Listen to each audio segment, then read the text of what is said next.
Good morning. How are you guys all doing? Oh, had a busy day yesterday. Really good day. I'll show you what we got up to. We spent a few hours working out spacing and exactly how the insulator panels are gonna go on here. And then after Milan had gone home, I just took the digger and scraped this back because we want these panels to go down so they match up with where the insulation is underneath there. So what's going to happen is we are going to backfill all of this with gravel, gravier, and then I will put a drainage channel up against the insulator panel all the way down through. When I get to the power pole, we're going to have to come out in a box and go back through. That means we are going to get rid of any water that's coming through here. And there's also going to be the gravel underneath that drainage channel, so everything should drain away. I'm going to continue that trench on maybe today, maybe tomorrow, and connect up with the other trench that we made when we did the agricultural pipe underneath the building here. So that should mean that there is every chance that all of the water is just going to drain away, so we won't have any problems with water coming and sucking up through the brickwork, because there is no damp-proof course here, DPC. Typically you would have a damp-proof course, either slate or plastic in modern times, but we don't have anything like that, so we are trying our hardest to make sure that these bricks don't suck up any moisture.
There's a lump of rock here. We knew this because we discovered the same lump of rock in there when we did all this groundwork. So I'm hoping, well, I've got my invert level. Yeah, I've got the set pipes now coming out of there, so everything's set for that, so I can work myself up this way.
So it's going to sit on here.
C'est fini? Hey! Bon. Très bien.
Well then.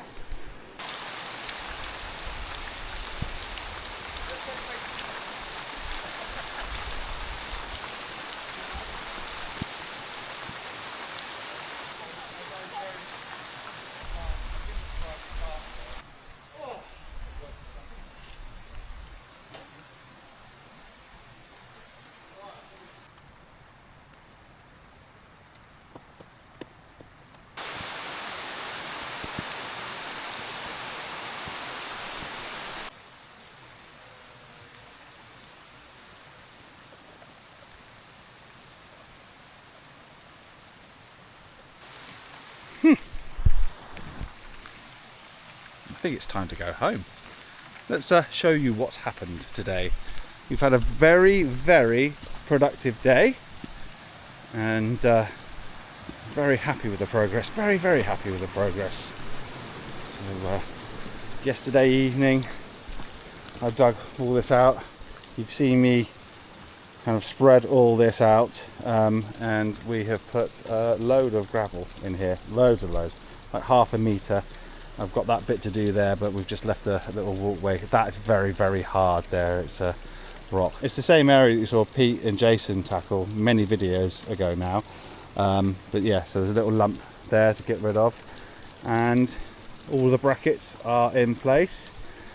On the back are the window sills that I ordered, and yeah, they came with not enough folds in them, so you should have a fold at the back of the frame, and it comes underneath and out like that, and they didn't do it, so so we found a local firm that hopefully aren't going to charge us the earth to finish the other company's job. That's a bit frustrating. I'm meeting him at 6:30 this evening at his workshop. I'll show you the last bit.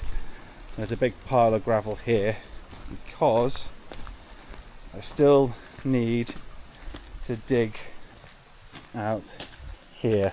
So as you can see, water pools here. It has done for a good long while. So digging down and putting a big French drain, essentially. It's not a full French drain, it's just got some shingle in there, but it will do a job.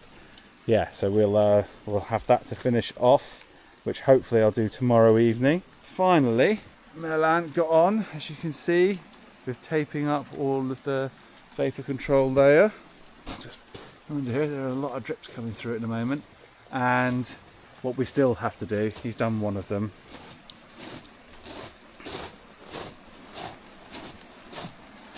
is we've taken all the offcuts of insulation that we had left over from when we were doing this. So we've put them all up in there, up into the eaves, because I don't know if you can just about see, but you can actually see up through. So yeah, so we want to fill all of that with insulation, and then we've got OSB that sits on there, and then we will have the soffit board, which is all going to go in there, and that is that. So we need the soffit board in place because we then have our vertical timbers. You guys have seen all this before on the gable ends of the building. So yeah, so a couple of layers of 30mm insulation. They're going to go 130mm here all the way up, and then the second layer is going to go from there all the way up, and then a 56mm layer, so 3 layers, and that should get us out to a point where we are out and over past this here, which then means the insulated panel, or the bardage as Pete and I like to call it, will then just go straight over, and we will be working with one straight plane, which will make life incredibly easier. There we go. That is it. I hope you've enjoyed this one. So if you did, please like, subscribe and hype. That definitely helps us out. And yeah, we'll see you in the next one. Bye bye.